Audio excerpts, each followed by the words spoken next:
Welcome back, true crime fans. Like, subscribe, comment before the lights go out and the only sound left is the silence of a failed escape. They told the press nothing, which is how you know everything went wrong. At 4:11 a.m., the cameras on the East Service Corridor of Black Canyon's Correctional Complex briefly washed to snow, 3 seconds of static that swallowed the corridor whole, then snapped back as if nothing had happened. On paper, it was a power ripple. In the control room, it felt like someone had tugged the prison off its hinges and set it down again, half an inch to the left. By sunrise, the warden's statement had the edges sanded smooth. An incident occurred. The facility remained secure. No threat to the public. An inmate had made it past his tier door. Another roomer chased it. A guard had helped him. The inmate's name was Warren Pike, 42, a logistics brain from the old Western Pipeline crew who never touched the product. Only the routes he'd come to prison for a conspiracy he didn't admit, and carried himself like a man who knew exactly where the weak bolts sat in every system. He was polite to the chaplain, exact to the second in his routines, and never raised his voice. That was the problem. Men who shout are easy. Men who make silence part of their plan are dangerous. At 8:30 a.m., I was already on the frontage road that spits you toward Black Canyons, watching the high desert burn white under a hard blue sky. I'm not a cop, not a guard, not even a lawyer. I'm the other thing, an investigative reporter whose name lives in too many wardens' desk drawers. I learned a long time ago that in places built to erase sound, you have to listen for the small noises, the cough in a hallway, the printer you're not supposed to hear, the way a voice goes flat when it lies. The prison rose out of the scrub like a geometry problem, to squares nested inside rectangles, tiers packed behind mirrored glass, every line straight enough to cut your eye. Razor wire shimmered like heat. The guard at the outer gate looked like she hadn't slept. I gave my name and outlet, and she gave me the look I get from people who can decide if I'm a nuisance or a necessary evil. Media area is by the south lot, she said. Don't wander. I never do. I lied. Inside. The parking spaces were filled with state plates and men and women trying to look like they belonged to the solution. A county detective named Irwin recognized me from a case 2 years back and offered a shrug that meant we're not friends, but I might talk if it helps me more than you. What do you know? I asked. No? He scoffed. I know we're calling it an impasted breach and not an escape because the warden doesn't like the headline. I know a corrections officer is missing, and I know the yard cameras caught something with legs at 4:13 that wasn't supposed to be out there. I waited. He chewed the inside of his cheek. Pike, he added. Tier D. You've heard of him. Only in depositions, I said. Never in a story. Maybe this is your chance. The warden's press room smelled like coffee and paperwork. Her woman who could iron a shirt with the heat of her stare. She gave her statement like a math teacher explaining a correction, and the reporters took notes like kids trying not to be called on. No questions. Not yet. I didn't need them. The real story was 2 doors down, where the facility's deputy, Ortiz, stood with an ID tech named Ferry arguing in the language of people who don't want to say what they're afraid of. It's aloof, Ferry murmured, keeping his voice below the room. 3 seconds captured at 2:19 and dropped at 4:11, but the overlay's been cleaned. By who? Ortiz demanded. Ferry's eyes flicked toward me. I looked away. A performance we both understood. Here's how prisons talk when they think you can't hear. Through absence, a camera that doesn't glitch is quiet. A guard who isn't at roll call is quiet. A door that logs closed when a body goes through it is quiet. At 10:07, the rumor broke into fact. The facility released stills, granny, blue as a bruise, of a figure moving along the edge of the ref yard, low and fast. The face was a smear, the posture unmistakable, shoulders folded in on themselves like a runner trying to hide in his own shadow. He made it to the yard, a reporter whispered. How? Easy, someone else said, laughing too loud. He asked nicely. But that wasn't far off. The way a man gets through doors in places like this isn't with violence. It's with the right voice, saying the right code at the right keypad, at the right time, and that's where Officer Daniel Harrow came in. Harrow had worked Tier D nights for 6 years, divorced twice, mortgage late, the kind of man who keeps his wedding rings in a sock drawer and his debts in a file that never stops growing. His colleagues thought of him as forgettable until 2 weeks ago when someone noticed his overtime had doubled and his hands had started to shake just a little when he signed the equipment log. His apartment 5 miles down the road had a thin door and a thick mailbox inside. An electric bill sat face down under a postcard with a blue coastline and no return address. The fridge held groceries that said either someone cared or someone was trying to look like they did at 11:22. An anonymous tip arrived at my phone. Check Harrow's locker. Behind the uniform.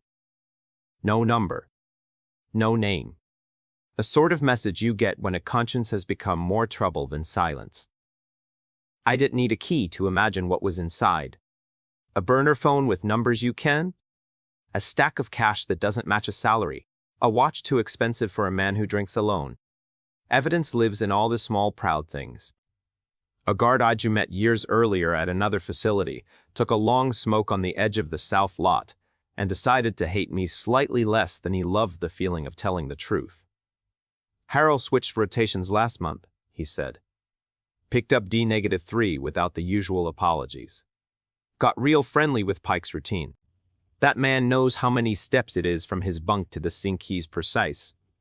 Guys like that don't make friends. They make plans. I asked about Pike. Quiet, reads law. Never argues with an order. Just writes it down like he's moving a decimal point. Couple months back, he got a package through legal mail. Nothing contraband, just paper. You can do a lot with paper if you have a mind like a ruler. Origami? I asked. He smiled without humor. Templates.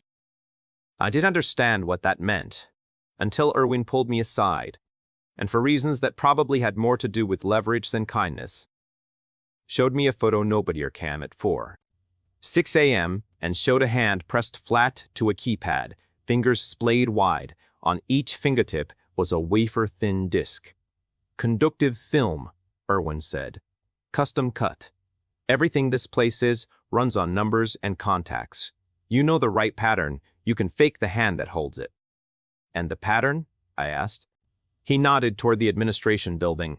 Ask the deputy who keeps changing the camera passwords. Shortly after noon, a stretcher came out through a side door. The body bag on it made the heat look cold. Someone said the name, and everyone pretended not to be relieved. Not Pike, Harrow, 2 puncture marks on the inside of his elbow. No syringe found. No sign of struggle. If you want to make a prison go quiet, show it a dead guard and suggest he killed himself, while the facility scrambled to control what could be controlled. The desert decided what to tell the rest of us. The wind changed. The temperature climbed. Somewhere beyond the outer fence, a sheriff's cruiser sat, with its lights off, pointed toward a culvert that looked like a mouth waiting to be told a secret. That was where they found it. A length of braided bedsheet, twisted tight, looped through the drainage grate on the yard's far edge. It had frayed where it met metal, as if someone had tried to pull the world open by hand. Half hitch, Irwin said, crouching over the knot. Somebody knows their knots. Somebody tried to climb out? I asked. He shook his head. Somebody tried to test it. Then somebody changed their mind. In the control room, Ferry replayed the 3 seconds of static for me until it felt like I could taste it. It's not power, he said finally, not looking away from the screen. It's inserted. We've got a neat little gap where something was spliced in and then spliced out. What? I asked. Cover, he said, so the door could re-closed while it wouldn't. If you can loop a streetlight for a bank job, you can loop a tier door for a prisoner. If someone inside hands you the timing. Someone like Harrow, I said. Or someone using Harrow. He replied quietly. There's a difference. At 3:40 p.m., the warden allowed questions. Someone asked whether Pike had outside help. She called that speculative. Someone asked whether Officer Harrow had been under investigation. She called that a personnel matter. I asked whether the facility had discovered a new kind of breach, not through fences, but through the people who pretend to be fences. She stared at me like a problem to be balanced. This facility is secure, she said, which is exactly what you say when something is not. By dusk, the story looked like it had decided to sit down and accept its boarders. Pike had not escaped. The yard was intact. The doors had closed. A guard was dead, of causes compatible with shame. The world, officially, had not changed. But then a detail slid under the wire, the way real things do. A groundskeeper found a scrap of paper half buried in the gravel near the culvert, damp with morning dew. It was part of a diagram printed on legal paper, the kind defense teams send with their letters and judges, send back with their stamps, lines and measurements, angles, notes about load and stress and carry weight. 70 kilograms. In the corner, in pencil so faint it was almost an apology, someone had written, "Not strong enough." I held it in my hand and tried to hear what the morning had sounded like. I heard the camera snow. I heard the keypad click. I heard a man decide whether he had the strength to be the kind of story that ends with sirens. And then I heard the line that would end the chapter and start the next. At 4:15 a.m., according to a microphone nobody meant to matter, the yard recorded 3 soft sounds in sequence, cloth tightening over metal, a breath held too long, and something letting go after that. The only sound left was the silence of a failed escape. The morning count began the same way it always did. The metallic groan of cell doors, the hollow footsteps of guards pacing the tier, and the mechanical hum of the ventilation that never stopped. But on that particular morning, something felt off. The rhythm of the prison was disrupted, faintly, like a skipped heartbeat, Marcus knew at first. He'd been watching, listening. The ADX Florence was a place that demanded you notice the smallest things. The sound of a key turning 2 cells down, the pause before a door slams, the difference between silence and danger. That morning, he noticed a guard stop by cell 23 for longer than usual. Then another guard joined. And then, silence rumors moved faster than light inside a supermax. By the time breakfast trays arrived, every man in the unit knew. Someone had tried to escape. In ADX, the very idea of escape was madness. There were no shadows to slip into, no weak points to exploit. The walls were concrete, reinforced with steel mesh, the floors embedded with VoIP communication. Every inmate was locked behind triple reinforced doors with no physical contact. Even recreation happened alone, in a concrete box with a narrow slit of sky, and yet, someone had dared to dream the impossible. The details were scarce at first. The administration went silent, no announcements, no movement, no commissary runs. The cameras in the halls shifted positions slightly, their lenses turning more often toward the cells. By nightfall the lockdown was complete. Every sound vanished, replaced by the eerie hum of electric lights and the constant drone of air circulation. Marcus sat on the edge of his concrete bunk, staring at the metal door.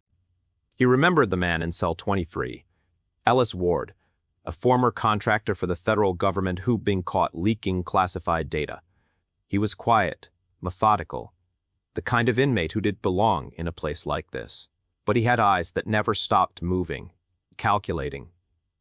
If anyone was capable of attempting the impossible, it was Ward. The next morning, a voice crackled over the intercom, the warden's, deep and mechanical. All inmates remain in cell. Cooperation ensures safety. Disobedience will not be tolerated. But safety meant nothing here. Safety was a myth.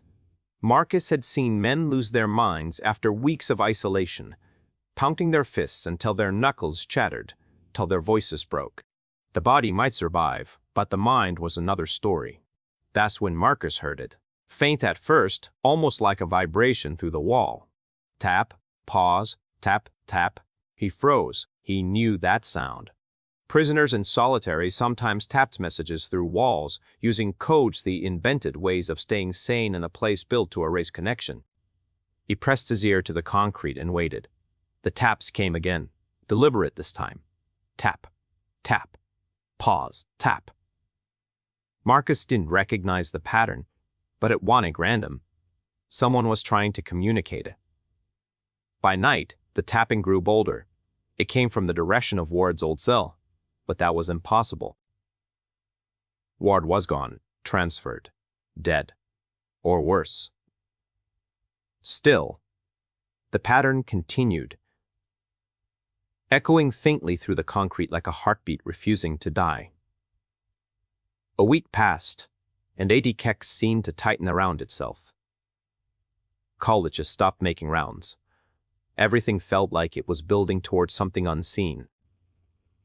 Then one morning, the intercom crackled again, but this time it wasn't the warden's voice. It was Stack. For 30 seconds, the system hummed with white noise, a sound that shouldn't have been possible in a place where every frequency was monitored. Then, just before it cut off, a whisper slipped through.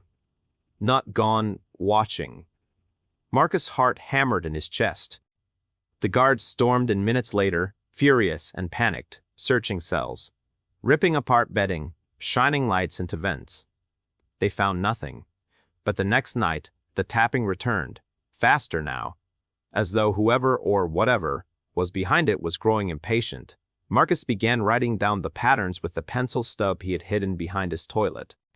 He tracked each sequence carefully, marking pauses and repetitions.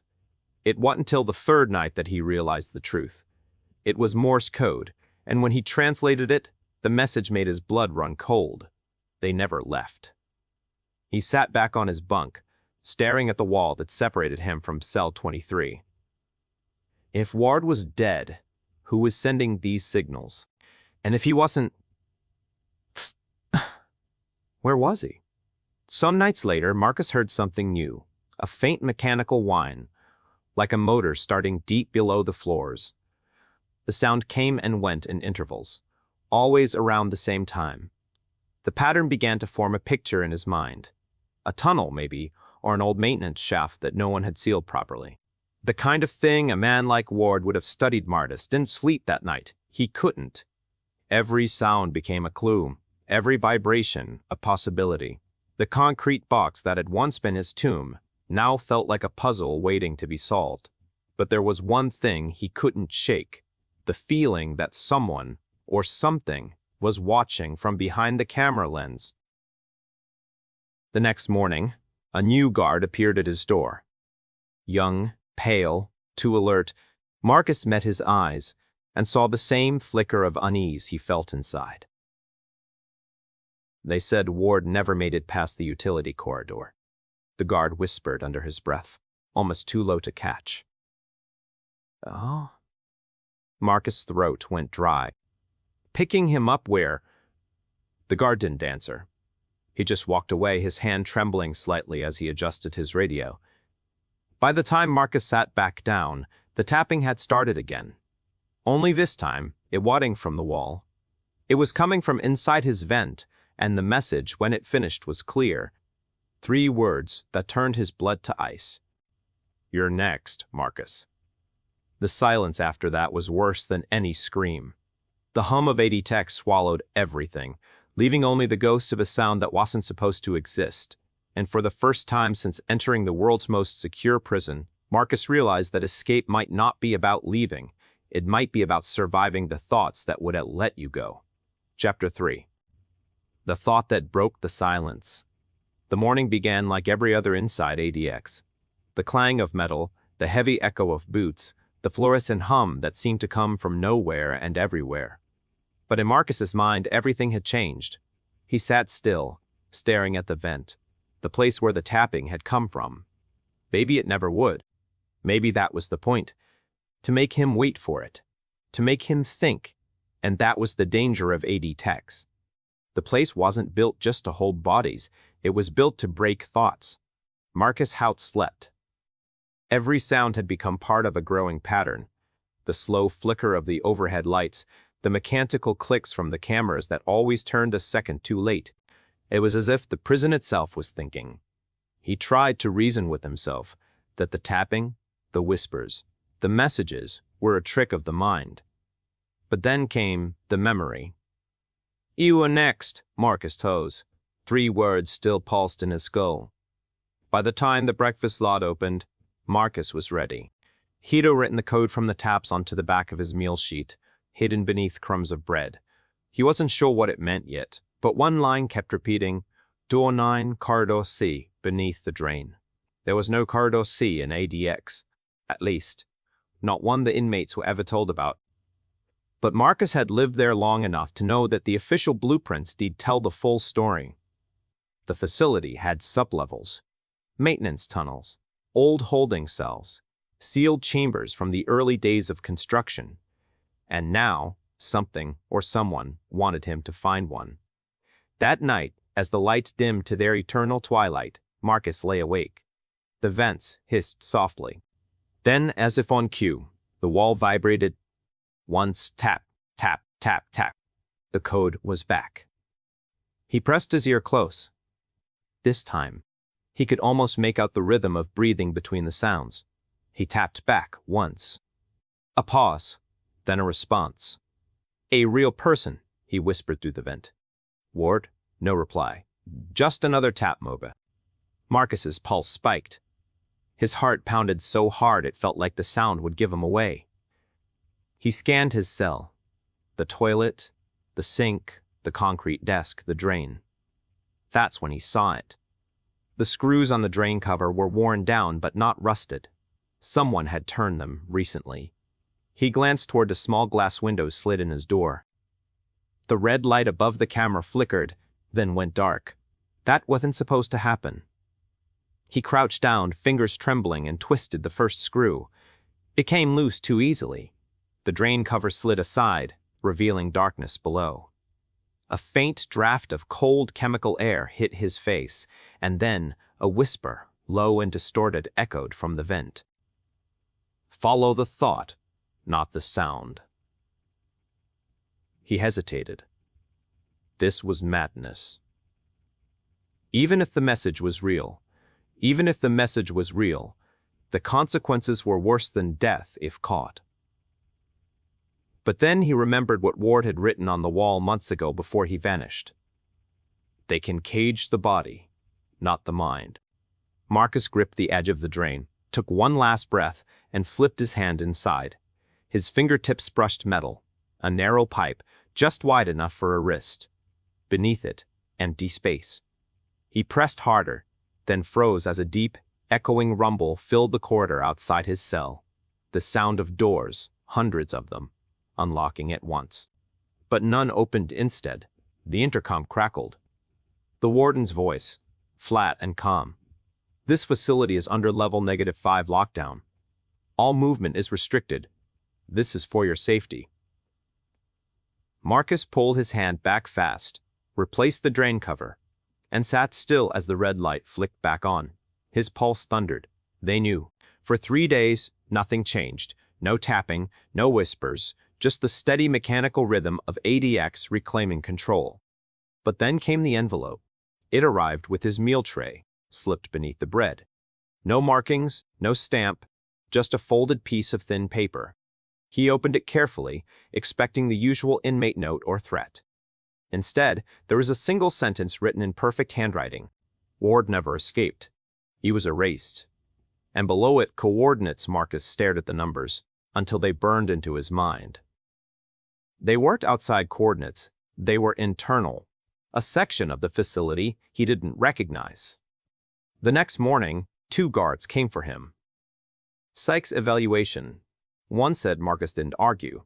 He'd been through hundreds before. But when the elevator doors closed, he noticed they didn't press the usual button. The elevator went down, lower than he'd ever felt it move before. The air changed, colder, sterile. The doors opened into a corridor that didn't exist on any map. The walls were smooth concrete, freshly painted. The lights buzzed in a constant hum. At the end of the hall was a single door, labeled simply, Unit H-0. Inside, there was no desk, no guard post, just a single glass wall. Behind it, a room with one chair. And in that chair, Marcus's breath caught. It was Ward, or what was left of him. He was older, thinner, his skin pale under fluorescent light. Wires connected to his arms and temples, feeding into a monitor pulsing with faint electrical activity. His eyes opened slowly, tracking Marcus through the glass. He tried to speak, but his mouth barely moved. The intercom clicked on, and a voice, not Ward's, Fulton's program. Marcus stepped back. What is this? The voice was calm, rehearsed. You were selected for cognitive resonance testing. You've shown exceptional mental endurance. Under isolation, we'd like to see what you hear when there's nothing left to hear. He stared through the glass. Ward's eyes flickered weakly, lips forming a single word. Marcus could almost read, run. That's not advisable. Marcus looked around. Cameras in every corner, no visible exit. The sound of his own heartbeat echoed through the room. And then, from somewhere deep below the facility, he heard it again, the tapping. Only now, it wasn't code. It was louder, faster, like hundreds of hands striking walls. All at once, the lights flickered. The intercom cut out.